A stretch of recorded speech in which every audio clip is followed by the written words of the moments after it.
آئیے پارہ نمبر 8 ہے، اور پارہ نمبر 8 کا سورہ اعراف آیت نمبر 54 اب یہ آیت پہ تو ایک میرا بیان تفصیل سے ہو چکا ہے، لیکن اس کے بھی سی ڈی نہیں آ پائی ہے آواز کی خرابی کی وجہ سے۔ انشاءاللہ اس عنوان پہ پورا مستقل بیان ہوں گا انشاءاللہ۔ تو آیت کیا ہے ذرا سن لیجئے۔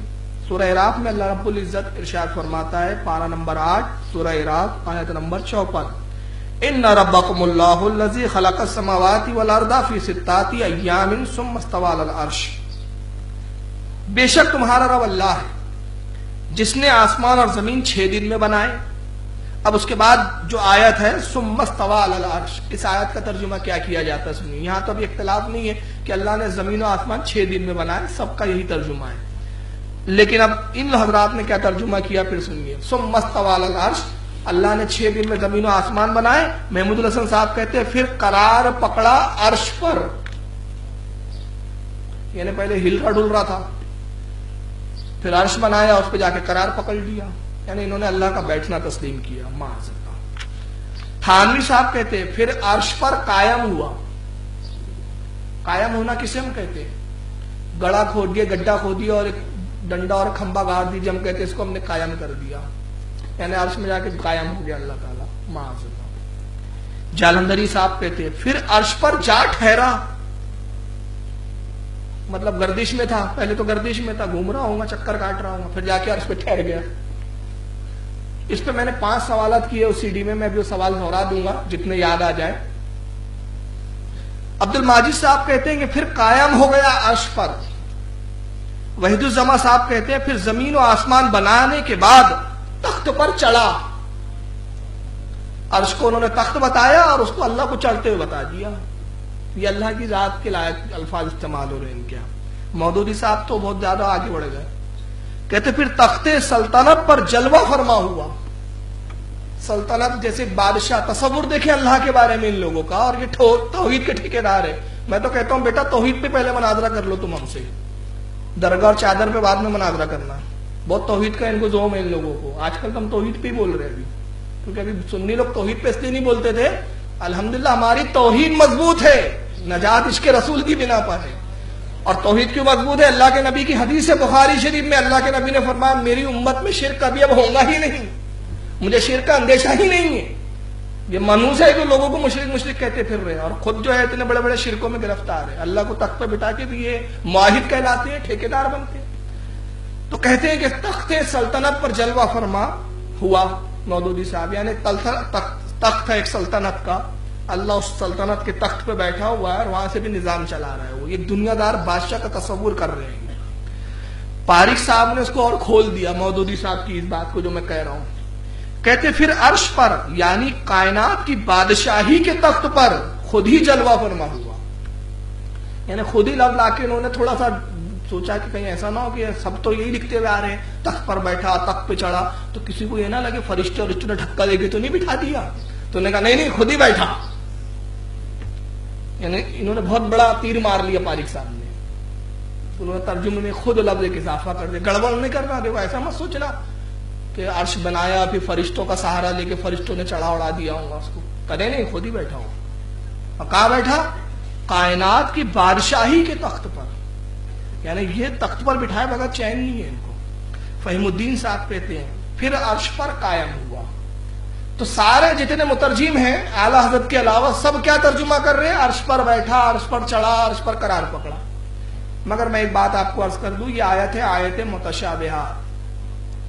آیت متشابہات وہ آیت ہوتی ہے، پہلے میں اس کو تھوڑا سا سمجھا دوں۔ قرآن میں 4 طرح کی آیتیں ہیں، ایک ہے محکم، ایک آیت ہے محکم، اور ایک ہے متشابہات، اور دوسری ہے ناسخ اور منسوخ۔ یہ 4 قسم کی آیتیں ہیں۔ ناسخ و منسوخ کیا ہے؟ ناسخ و منسوخ وہ آیتیں ہیں کہ جو پہلے ایک آیت نازل ہوئی، بعد میں اللہ تعالیٰ نے اس حکم کو منسوخ فرما دیا خود ہی۔ پہلے ایک حکم پہ، جیسے مثال کے طور پہ میں مثال دے دیتا ہوں، شراب پیتے تھے اس زمانے میں، تو پہلی ایک آیت آئی کہ شراب مت پیو جس وقت تم نماز کے قریب جا رہے ہو، نماز کے قریب جب مت جاؤ جس وقت تم نشے کی حالت میں ہو۔ مطلب یہ کہا گیا کہ جب نماز پڑھ رہے ہو تو اس وقت شراب میں مت رہا کرو، اس کے بعد پی لیا کرو۔ نماز کے بعد میں نے شراب سے مستقل روکا نہیں گیا. بعد کی آیتوں نے شراب کو حرام کر دیا اور کہا تم پر ہمیشہ کے لیے حرام کر دی گئی, یہ ام الخبائث ہے.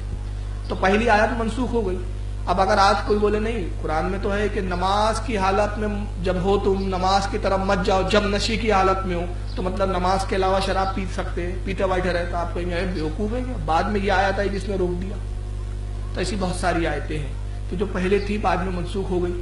تو ناسخ و منسوخ دو آیتیں ہوتی ہیں. ناسخ وہ ہے جس کا حکم بھی موجود ہے, جس پر عمل بھی کرنا ہے. اب منسوخ وہ ہے, منسوخ میں پھر دو طرح کی آیتیں ہیں, جن میں ایک وہ ہے کہ جو اٹھا لی گئی قرآن میں موجود ہی نہیں ہے, اور ایک وہ ہے کہ جو موجود ہے لیکن اس پر عمل نہیں کرنا ہے.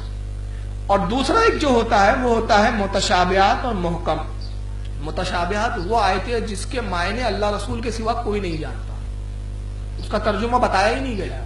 اب میں اس کی دلیل دے دیتا ہوں. جیسے الف لام میم, یہ آیتیں متشابہات ہے, اس کا ترجمہ کسی کو نہیں معلوم. تاہا نہیں معلوم, یاسین نہیں معلوم.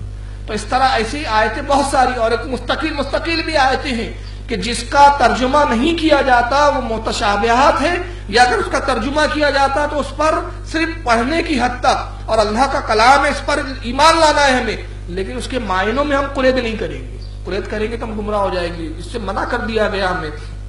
تو متشابہات وہ آیتیں جس کے معنی نہیں معلوم, اور محکم وہ کہ جس کے معنی بھی معلوم ہے اور سمجھ میں بھی آ رہے ہیں. جیسے واقیم الصلاۃ, قائم کرو نماز, وآتوا الزکوٰۃ, زکوٰۃ ادا کرو, تو یہ سب سمجھ میں بھی آ رہا ہے کہ بھئی نماز بھی پڑھنا ہے, زکوٰۃ بھی دینا ہے. ایسی بہت ساری آیتیں جو سمجھ میں آ رہی ہے. یہ آیت ہے متشابہات. اس کے جب معنی اللہ رسول کے سوا کوئی جانتا ہی نہیں تو اس کا ترجمہ ہی نہیں کرنا چاہیے, لیکن انہوں نے ترجمہ کیا. اور استوا لفظ جو عربی زبان میں یہاں استعمال ہوا, اس کا ترجمہ انہوں نے بیٹھنا, چڑھنا, ٹھہرنا, اترنا کیا, معاذ اللہ. مگر اعلیٰ حضرت رضی اللہ تعالیٰ عنہ کے نزدیک بے شمار تفاسیریں تھی. ان کو علم تھا کہ آیت متشابہات کا ترجمہ نہیں کیا جاتا, ایسا ترجمہ نہیں کہ جو سمجھنے کے لیے دشوار ہو جائے اور لوگوں کی گمراہیت کا سبب بنے. چنانچہ اعلیٰ حضرت نے کیا ترجمہ فرمایا, بے شک تمہارا رب اللہ ہے جس نے آسمان اور زمین 6 دن میں بنائے, پھر عرش پر استوا فرمایا جیسا اس کی شان کے لائق ہے.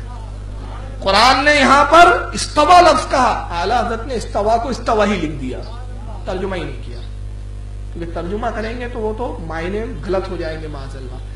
اب ایک جماعت ہے جن کا پورا عقیدہ ہے کہ اللہ واقعی عرش پر بیٹھا ہوا ہے, اور یہ جماعت ہے اہل حدیث کی. سب سے پہلا یہ عقیدہ گڑھنے والا ہے ابن تیمیہ. ابن تیمیہ نے عقیدہ گڑھا کہ اللہ تعالیٰ عرش پر بیٹھا ہوا ہے معاذ اللہ, اور ہمارے علماء کہتے ہیں کہ جو اللہ کے عرش پر بیٹھنے کا قائل ہے وہ کافر ہے. اس پر میری مستقل پوری تقریر ہے, انشاءاللہ سی ڈی آئیں گی. میں نے اس میں آخری میں تمام اہل حدیث حضرات سے 5 سوال کیے, اور میں نے دعویٰ کیا ہے کہ جو بھی اہل حدیث حضرات کو اپنے ان پہ تھوڑا سا بھی اعتماد ہو تو ان 5 سوالوں کے میرے جواب دے دے. پہلا سوال یہ ہے کہ آپ مانتے ہیں اور آپ کا عقیدہ ہے کہ اللہ عرش پر بیٹھا ہے. اس پہ کتابیں لکھی ہیں ان لوگوں نے, چنانچہ عبداللہ بن باز مفتی اعظم سعودیہ عربیہ کی ایک فتاوی کی کتاب چھپ چکی ہے, وہ سب سی ڈی میں اسکین کر کے ڈالی ہوئی ہے وہ. تو انہوں نے بھی لکھا کہ اللہ تعالیٰ عرش پر بیٹھا ہوا ہے معاذ اللہ. ٹھیک ہے, اللہ کے عرش پہ بیٹھنے کا قائل ہے. تو میں نے پہلا سوال اس میں یہ پوچھا ہے ان لوگوں سے, میرا سوال یہ ہے کہ آپ کہتے ہیں اللہ بیٹھا, قرار پکڑا, ٹھہر گیا, چڑھ گیا, تو معاذ اللہ کیا آپ اللہ کے جسم کے قائل ہیں؟ کیونکہ بیٹھنا, قرار پکڑنا, ٹھہرنا یہ سارے لوازمات جسم کے لیے ہیں. تو کیا آپ مانتے ہیں کہ اللہ جسم رکھتا ہے, بیٹھنے کے لیے کمر چاہیے؟ پھر دوسرا سوال یہ ہے کہ بیٹھا تو پہلے نہیں بیٹھا تھا, پھر بیٹھا, تو اس کا مطلب کیا پہلے تھک گیا آسمان و زمین بنا کر اس لیے بیٹھ گیا؟ تو آپ کو یہ بتانا کہ کیا وہ تھکتا بھی ہے؟ دوسرا یہ کہ قرآن میں اللہ نے فرمایا ثم استوى علی العرش, تو عرش پر اس نے آپ کے نزدیک بیٹھا. تو اب عرش پر جب وہ بیٹھا تو عرش کے برابر ہے یا عرش سے چھوٹا ہے وہ؟ یہ میرا تیسرا سوال ہے. اگر آپ کہیں گے کہ عرش سے چھوٹا ہے تو میں کہوں گا جب عرش اللہ سے بڑھ گیا تو اس کی ذات سے بڑھ گیا تو اللہ میں عیب آ گیا, عیب آیا. اور آپ کہیں گے نہیں عرش چھوٹا ہے اللہ بڑا ہے, تو اگر عرش چھوٹا اور اللہ بڑا ہے تو پھر ایک سوال اس میں یہ بھی ہے کہ کمفرٹیبل بیٹھا ہے کہ نہیں بیٹھا ہے. اسی میں دوسرا سوال یہ آتا ہے کہ جتنا حصہ اس عرش سے لگا ہے وہی خدائی ہے, اور جو باہر لٹک رہا ہے وہ خدائی میں داخل ہے کہ نہیں ہے. پھر ثم استوى آیا, پھر عرش پر استوا ہوا ہے, عرش پر بیٹھا. آپ کے ترجمے کے مطابق ثم لفظ آیا, ثم کے معنی پھر, یعنی پہلے نہیں تھا بعد میں بیٹھا. تو اب بیٹھا تو اب اترے گا بھی کہ نہیں اترے گا, کہ بیٹھا ہی رہیں گا؟ اور اگر آپ کہیں گے نہیں اترے گا تو عاجز ہو گیا، اور وہ خدا نہیں جو عاجز ہو کمزور ہو، اور اتر جائے تو اس کی ذات میں تغیر آ گیا، وہ خدا نہیں جس کی ذات میں تغیر آئے۔ تو یہ ایسے سوالات ہے کہ میرا چیلنج ہے کہ کوئی مائی کا لال اس کو حل نہیں کر سکتا، اور ہو تو اس کے اوپر 2-4 بار مناظرے کے چیلنج بھی جا چکے ہیں، نام بھی بتا دیتا ہوں، مجھے کوئی ڈر نہیں ہے۔ عبد المالک دہلوی آیا تھا، ان کا خوب چیخ رہا تھا، میرا لیٹر گیا کہ بھیا اس عنوان پہ مناظرہ ہوں گا، توحید شرک پہ بات کریں گے، تو ان کے نزدیک شرک درگاہ پہ جانا۔ میں نے کہا بیٹا ہم بھی شرک پر ہی کریں گے، لیکن اللہ کا عرش پہ بیٹھنا یہ شرک ہے، اس پہ بات ہوں گی۔ تو سمن بکمن امیون فاہم لرجیون۔ اس کے بعد ابھی اور ایک صاحب لیٹر لے کے گئے، یہ 3-4 بار لیٹر جا چکے ہیں، لیکن آج تک ان کے کسی مولوی کو توفیق ہی نہیں ہوئی کہ اس عنوان پہ بات کرے، وہ صرف کتابوں میں لکھتے ہیں، بیٹھنے کی توفیق نہیں، کیونکہ معلوم ہے کہ اگر مناظرہ کر لیں گے یہ چیز ریکارڈ ہوں گی، اور ریکارڈ ہوں گی تو قوم میں اتنے رسوا ہوں گے، رسوا ہوں گے، کہیں منہ چھپانے کی جگہ نہیں ملے گی۔ آخری میں بھی ایک صاحب آئے تھے، مجھے نام بھی نہیں معلوم، وہ جعفر نگر آنند نگر کی مسجد وغیرہ میں تراویح پڑھا رہے تھے، وہ خود ہی انہوں نے ہمارے جیشان بھائی بیٹھے ہوئے ان سے کھجایا انہوں نے زبردستی، وہ میرے پاس آئے، بولے وہ مولانا صاحب بول رہے سمجھ لو سمجھا لو۔ میں نے کہا ٹھیک ہے نا، ہم بھی تیار ہیں۔ اب جب ہمارا لیٹر پہنچا یہاں سے تو وہ کہتے صاحب نہیں بولے مناظرہ نہیں کرتے، موبائل پہ ہی سمجھ لو۔ میں نے کہا موبائل سے بخاری بھیجوں کیا؟ موبائل سے مسلم بھیجوں؟ موبائل پہ کیسے بات ہوں گی بھائی؟ آمنے سامنے بیٹھ کے بات کیجیے، جھگڑا ہو جائے گا۔ بولے میں نے کہا یار ڈرنے کی کوئی ضرورت نہیں ہے، آج کل ہم ویڈیو پہ آ رہے ہیں، آپ کے لیے بری خبر ہے، آج کل ہم لوگ ویڈیو پہ آ رہے ہیں۔ میں نے کہا آپ کے لیے بری خبر ہے، ایک ویڈیو رہے گا کیمرہ، آپ کے 3 آدمی رہیں گے، 2 معاونین رہیں گے آپ کی کتابیں دینے کے لیے، میرے ساتھ 3 آدمی رہیں گے، 2 میرے معاونین رہیں گے، 7واں کوئی ہوگا نہیں 6 کے علاوہ، جو کچھ گفتگو ہوں گی کیمرے میں ریکارڈ ہو جائے گی، آپ اپنی کیسٹ قوم کو دے دینا، ہم اپنی کیسٹ قوم میں پھیلا دیں گے، قوم فیصلہ کر لیں گے۔